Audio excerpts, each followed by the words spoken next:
एक राजा की 3 रानियां। राजा धर्मवीर की 3 रानियां थीं। सबसे बड़ी रानी सत्यवती बहुत ही बहादुर थी। मंझली रानी रुक्मणी बहुत होशियार थी और सबसे छोटी रानी काजल बहुत ही सुंदर थी। धर्मवीर उन तीनों के गुणों से प्रभावित था और तीनों को एक बराबर प्यार करता था। परंतु छोटी रानी काजल चाहती थी कि राजा सिर्फ उससे ही प्रेम करे, जिसके लिए वो कुछ भी करने को तैयार थी। तुम बिल्कुल सही समय पर आई हो। मुझे देखो और बताओ कि मैं कैसी लग रही हूँ। मैं उन दोनों रानियों से ज्यादा सुंदर हूँ ना? छोटी रानी जी, आपकी सुंदरता के आगे बड़ी रानी और मछली रानी कहीं नहीं टिकती। और ये हार तो आपकी सुंदरता को और भी बढ़ा रहा है। इससे आपकी सुंदरता में 4 चांद लग गए हैं। वो तो होना ही था। ये हार मुझे महाराज ने जो भेंट किया है, वो मुझे सबसे अधिक प्रेम करते हैं। मुझे तो लगता है कि राजा आपसे अधिक प्रेम मछली रानी से करते हैं। तुम ऐसा कैसे कह सकती हो कि राजा मुझसे कम प्रेम करते हैं? रानी जी, मैं अभी अभी मछली रानी के कमरे से आ रही हूँ। राजा जी उनके साथ शतरंज खेल रहे हैं। इसका मतलब है उन्हें मछली रानी से अधिक प्रेम है और उन्हें उनके साथ रहना ज्यादा अच्छा लगता है। काजल धर्मवीर को रिझाने के लिए पूरा दिन सजती संवरती रहती थी और दासी ये बात जानती थी कि काजल दोनों रानियों से चिढ़ती है, इसीलिए वो उन्हें उन दोनों के खिलाफ भड़काती थी। बड़ी रानी जी, आप यहाँ सैनिक के साथ तलवारबाजी का अभ्यास करती रह जाओगी और राजा जी अपना सारा प्रेम मछली रानी और छोटी रानी पर लुटा देंगे। उन्हें तो आपका ख्याल भी नहीं है। तो क्या हुआ, वो दोनों भी तो मेरी ही तरह महाराज की पत्नियां हैं। उन दोनों की ही तरह वो मेरा भी ख्याल रखते हैं। तुम जाओ यहाँ से, मुझे अभ्यास करने दो। राजा जी ने छोटी रानी को हार दिया है और मछली रानी के साथ उनके कक्ष में शतरंज खेल रहे हैं, लेकिन उन्होंने आपको कुछ भी नहीं दिया। उन्हें तो आपकी चिंता ही नहीं है। मैंने कहा ना, तुम जाओ यहाँ से, मुझे परेशान मत करो।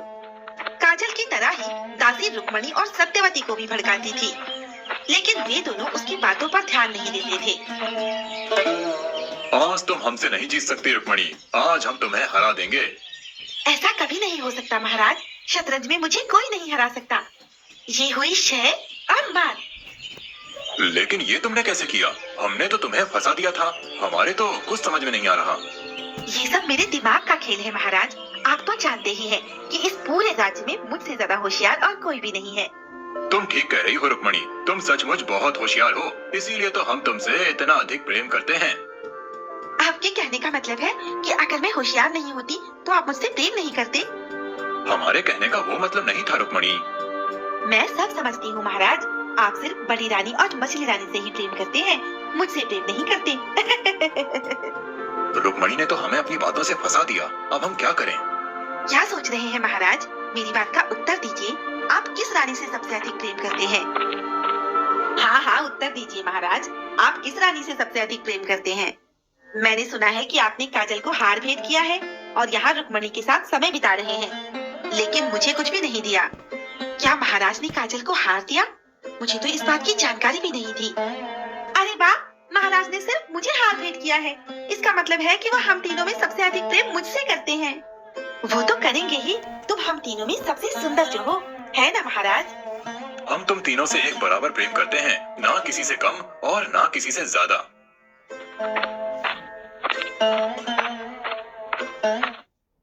वाह काजल, तुमने भोजन तो बहुत स्वादिष्ट बनाया है। भोजन स्वादिष्ट कैसे नहीं होगा महाराज?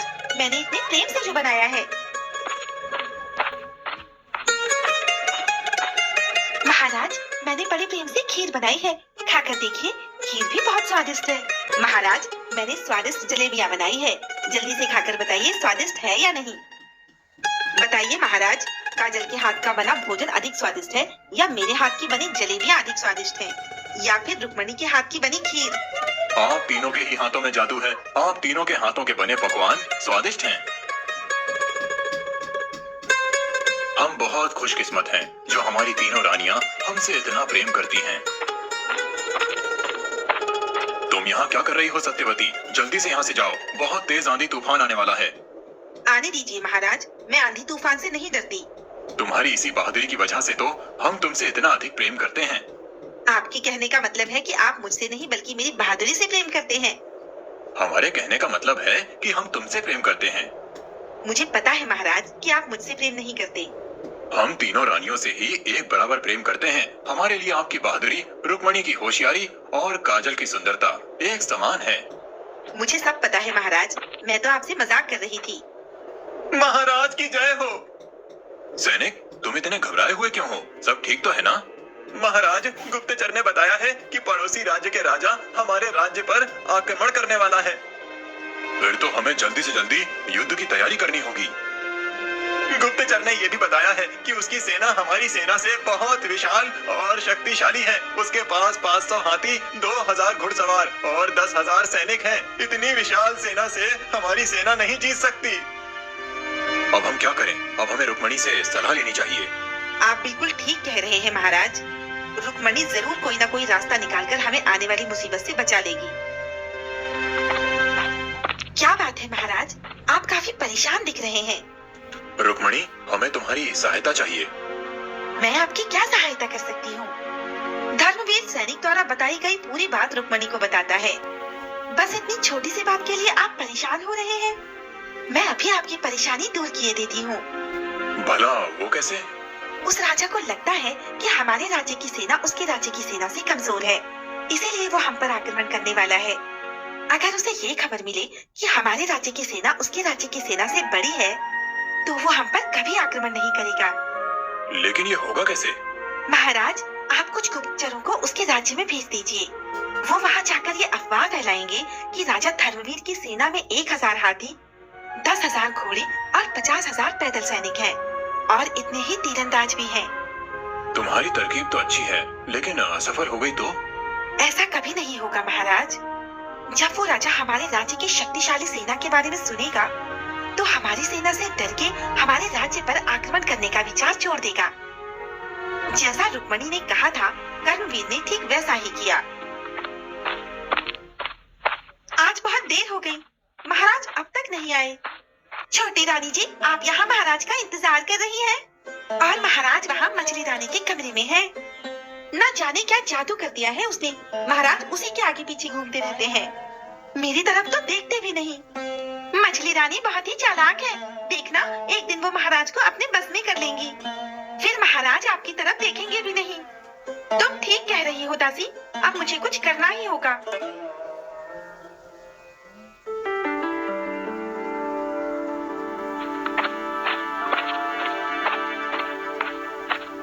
महाराज की जय हो। आपने जैसा कहा था, हमारे गुप्तचरों ने ठीक वैसा ही किया, और उनकी बातों में आकर हमारे पड़ोसी राज्य के राजा ने हम पर आक्रमण करने का फैसला बदल लिया है। अब वो आक्रमण नहीं करेगा। तुम्हारी तरकीब काम आ गई रुक्मणी। अब हमारा राज्य सुरक्षित है। हमारे राज्य में तुमसे होशियार कोई भी नहीं है, लेकिन अब हमें आने वाले खतरे के लिए तैयार रहना होगा। आप बिल्कुल सही कह रहे हैं महाराज।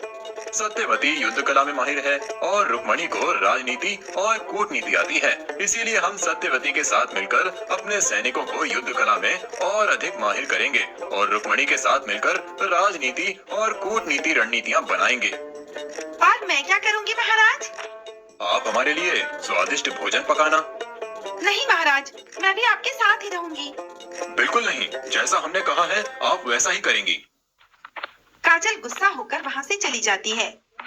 कर्मवीर रुक्मणी के साथ मिलकर आने वाली किसी भी मुसीबत से निपटने की रणनीति बनाने लगता है, और सत्यवती सैनिकों को तलवारबाजी सिखाने लगती है। महाराज मछली रानी के साथ समय बिताने का कोई ना कोई बहाना ढूंढ ही लेते हैं। मुझे मालूम है वो सबसे ज्यादा प्रेम उन्हीं से करते हैं। ये तुम क्या बोल रही हो? कुछ नहीं महारानी।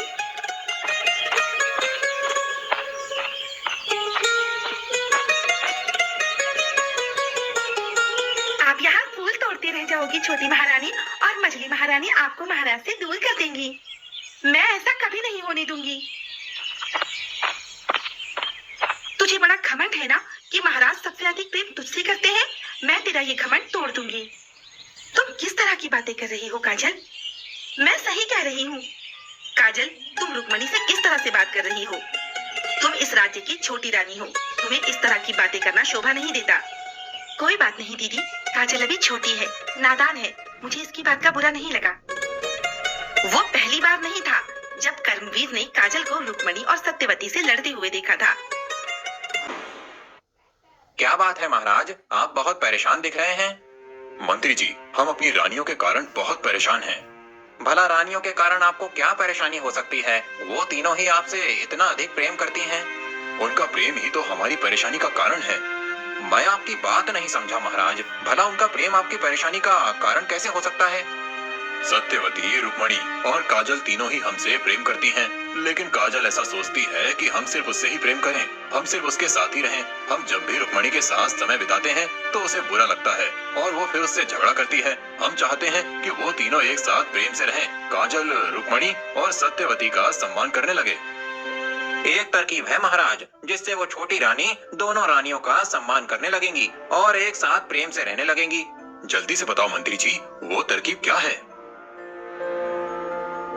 हाँ, यही एक तरीका है काजल के मन में रुक्मणी और सत्यवती के प्रति सम्मान की भावना पैदा करने का। हम राजपाट से संन्यास लेकर एक सन्यासी की तरह वन में अपना बाकी जीवन बिताना चाहते हैं। लेकिन महाराज, आप अचानक ऐसा क्यों करना चाहते हैं? क्योंकि हमारा हृदय परिवर्तन हो गया है। महाराज, मैं आपको कहीं नहीं जाने दूंगी। मैं आपके बिना नहीं रह पाऊंगी महाराज। आप तीनों चिंता न करिए, हम आप तीनों को भी अपने साथ वन में ले चल रहे हैं। आप तीनों वहाँ हमारी सेवा करना। महाराज, आपको वन में जाना है तो जाइए, लेकिन तीनों रानियों को अपने साथ ना ले जाइए। हम फैसला कर चुके हैं मंत्री जी, हम अपनी तीनों रानियों को वन में ले जाएंगे। वो वहीं हमारे साथ रहकर हमारी सेवा करेंगी। महाराज, वन में रहना बहुत अत्यधिक कठिन है, रानियां वहाँ नहीं रह पाएंगी। अगर हमारी रानियां हमसे प्रेम करती हैं, तो वो जरूर हमारे साथ चलेंगी, लेकिन अगर हमसे प्रेम नहीं करती हैं, तो वो यहीं रहेंगी। ये फैसला हम तीनों रानियों पर छोड़ते हैं। जो हमारे साथ वन में चलना चाहे चले, नहीं तो वो यहीं महल में रहे। महाराज, आप जहाँ रहेंगे मैं भी वहाँ आपके साथ रहूंगी। मैं भी आपको अकेला नहीं छोड़ सकती महाराज। मैं आपसे सबसे अधिक प्रेम करती हूँ, इसलिए मैं तो आपके साथ ही जाऊंगी। ठीक है, अगर आप तीनों हमारे साथ चलना चाहती हैं, तो चलिए। मंत्री जी, कल सुबह हम महल छोड़कर वन चले जाएंगे। आप हम चारों के वन जाने का इंतजाम कीजिए। जैसी आपकी आज्ञा महाराज। अब इस राज्य की जिम्मेदारी आप पर है मंत्री जी। अब हम जा रहे हैं इस मोह माया से दूर एकांत में, बाकी का जीवन वहीं व्यतीत करेंगे। सैनिक, तुम इन चारों को वन में छोड़कर वापस आ जाना।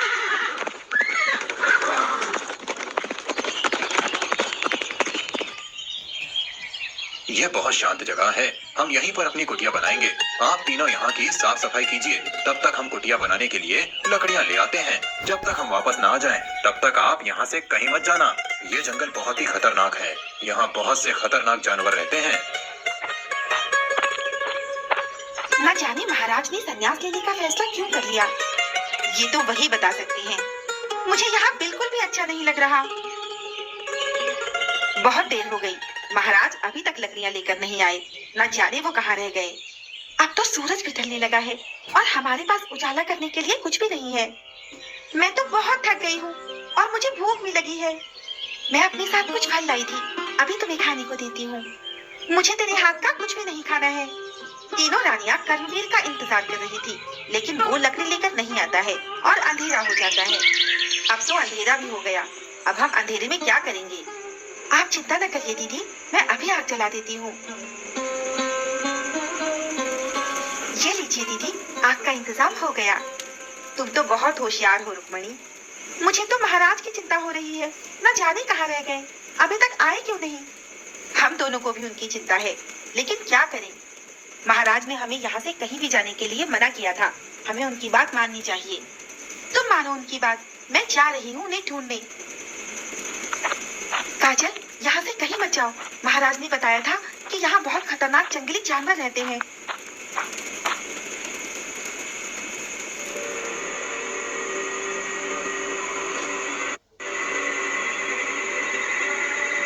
काजल, तुम ठीक तो हो ना? तुम्हें चोट तो नहीं लगी? दीदी, हमेशा मैंने आपके साथ इतना बुरा बर्ताव किया, आपसे अच्छे से बात भी नहीं की, लेकिन फिर भी आप मुझे बचाने के लिए शेर के सामने कूद गई। मुझे माफ कर दो दीदी। तुम मुझसे माफी मत मांगो, मुझे तुम्हारी किसी भी बात का बुरा नहीं लगा। तुम तो मेरी छोटी बहन जैसी हो। तुम्हारे हाथ से तो खून बह रहा है। काजल को अपनी गलती का एहसास हो चुका था, जिसके लिए वो शर्मिंदा थी।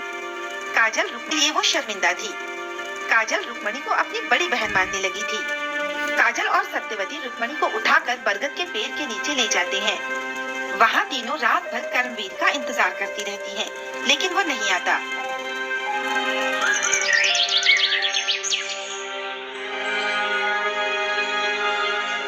लगता है आपकी तरकीब काम आ गई मंत्री जी। रात में जो कुछ हुआ उसके बाद काजल का व्यवहार बदल गया है। अब हमारी तीनों रानियां एक साथ हैं। अब हमें उन तीनों को सच बता देना चाहिए।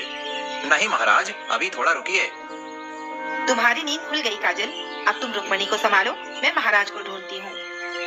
महाराज अभी तक नहीं आए काजल, मैं महाराज को ढूंढने जाती हूँ, तुम यहीं रुकना। नहीं दीदी, आप घायल हैं, आप यहीं रुकिए, मैं उन्हें ढूंढने जा रही हूँ। किसी को कहीं जाने की जरूरत नहीं है, हम खुद ही यहाँ आ गए हैं। महाराज, आप पूरी रात कहाँ थे और मंत्री जी आपके साथ क्या कर रहे हैं? ये सब मंत्री जी की तरकीब थी, ताकि काजल, मैं और तुम एक साथ प्रेम से रहने लगे। काजल हम दोनों से लड़ती थी ना, इसीलिए मंत्री जी ने हम तीनों को एक करने के लिए ऐसा किया। सत्यवती जब कर्मवीर को ढूंढ रही थी, तो वो खुद ही उसके सामने आ गया था और उसने उससे अपनी और मंत्री जी की तरकीब के बारे में सब कुछ बता दिया था। मुझे माफ कर दो रुक्मणी, मेरी वजह से तुम घायल हो गई।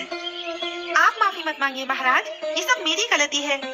मैं चाहती थी कि महाराज सिर्फ मुझसे प्रेम करें। इसीलिए महाराज जब सत्यवती दीदी या रुक्मणी दीदी से प्रेम करते थे, तो मुझे बहुत गुस्सा आता था और गुस्से में मैं उन्हें भला बुरा कहती थी। इसमें आपकी कोई गलती नहीं है छोटी रानी। ये सब उस दासी निशा के कारण हुआ है। वो दासी नहीं बल्कि एक जासूस है, जो हमारे राज्य की गुप्त खबरें हमारे दुश्मन राज्य के राजा को देती थी और वो आपको दोनों रानियों के खिलाफ भड़काती थी। उसके बारे में आपको कैसे पता चला मंत्री जी? संजय ने निशा को किसी से बातें करते हुए देख लिया था।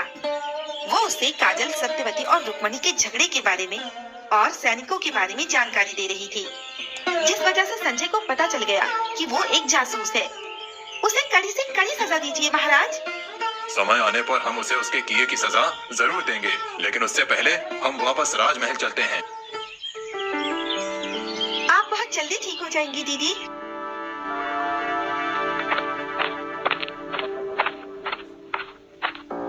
महाराज, हमारे गुप्तचरों ने बताया है कि हम पर आक्रमण होने वाला है। तुम चिंता न करो सेनापति, इस बार हमारी सेना पूरी तरह से तैयार है। हम उसे ऐसा सबक सिखाएंगे कि वो फिर कभी हम पर आक्रमण करने के बारे में नहीं सोचेगा। छोटी रानी जी, ये सबसे अच्छा मौका है। आप मछली रानी का गला दबा दीजिए। इन्हीं की वजह से महाराज आपसे दूर रहते हैं। मुझे तेरी सच्चाई पता चल चुकी है कि तू एक जासूस है। अब मैं तेरी बातों में नहीं आऊंगी। सेनापति, गिरफ्तार कर लो इसे। तूने मुझे पहचानने में देर कर दी। मैंने अपना काम कर दिया है। बहुत ही जल्द राजा सूर्यवीर तेरे राज्य पर आक्रमण कर देंगे। अब हमारी सेना हर आक्रमण के लिए तैयार है। सेनापति जी, इसे काल कोठरी में बंद कर दो। सूर्यवीर राजा कर्मवीर के राज्य पर आक्रमण करता है, लेकिन हार जाता है क्योंकि कर्मवीर की सेना बहुत ज्यादा शक्तिशाली हो गई थी। कुछ दिनों बाद रुक्मणी पहले की तरह ठीक हो जाती है, जिसके बाद कर्मवीर की तीनों रानियां खुशी खुशी एक साथ मिलकर रहने लगती हैं।